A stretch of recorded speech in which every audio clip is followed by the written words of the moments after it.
ஆண்டவராகிய இயேசு கிறிஸ்துவின் நாமத்தினாலே இந்த நாளிலும் கூட கர்த்தருடைய வார்த்தையை நாம் தியானிக்கலாம். யாத்திரையாகமம் 33வது அதிகாரம் 14வது வசனம். அதற்கு அவர், என் சமூகம் உனக்கு முன்பாக செல்லும், நான் உனக்கு இளைப்பாறுதல் தருவேன் என்றார்.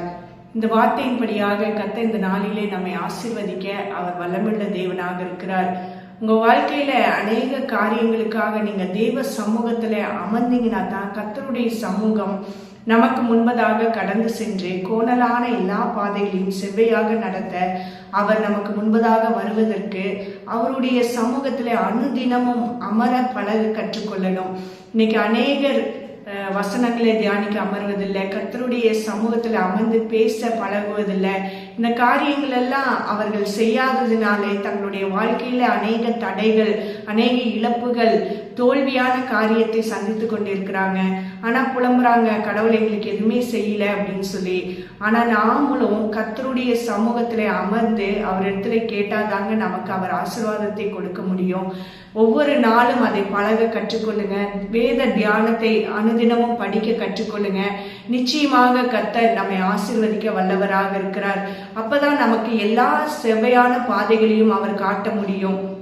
அண்ணாளுடைய வாழ்க்கையில பாத்தீங்கன்னா, குழந்தை இல்லாத சூழ்நிலையில அவளுடைய சக்கலத்தை அவளை கடினமான வார்த்தைகளினாலே பேசி ஒவ்வொரு நாளும் வேதனைப்படுத்தும் போது அவ கண்ணீர் எல்லாம் வடிச்சது தேவ சமூகத்துல, தேவனுடைய பாதத்துல போய் அமர்ந்திருந்து, ஆண்டவரே என்னுடைய நிந்தையை மாற்றுங்க, ஆண்டவரே என்னுடைய அவமானத்தை மாற்றுங்க ஆண்டவரேன்னு சொல்லி பல மணி நேரங்கள் அமர்ந்திருந்து தன்னுடைய இருதயத்தின் பாரங்களை எல்லாம் தேவ சமூகத்துல ஊற்றினது நிமித்தமாக தான் கர்த்தர் அவளுடைய வாழ்க்கையிலே சாமுவேல் தீர்க்கதரிசி கொடுத்து ஆசீர்வதித்து அந்த நிந்தையை மாற்றி அவளை ஆசீர்வதித்தார்.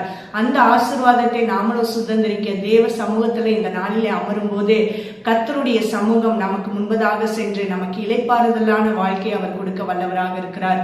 இந்த வார்த்தைக்கு நேராக நம்மை திருப்பி நாம ஜெபிக்கலாமா? கிருபையுள்ள தகப்பனே, உம்மை நன்றியோடு துதிக்கிறோம் அப்பா, ஸ்தோத்தரிக்கிறோம் ராஜா. அப்பா, இந்த நாளிலும் கூட ஆண்டவரே அநேக காரியங்களிலே தோல்வியோடு நின்று கொண்டிருக்கிற ஜனங்களை கர்த்தர் நீங்க கண்ணோக்கி பாருங்க ஆண்டவரே. உங்க சமூகத்துல அமர்ந்த ஆண்டவரே உங்க பிரசன்னத்தை உணர்ந்தவர்களாக அப்பா உம்மை நோக்கி கூப்பிடும் போது நீர் ஆண்டவரே அந்த தேவைகளுக்கு இறங்கி மக்களுக்கு உதவி செய்ய நீர் வல்லவராக இருக்கிறீர் ஆண்டவரே.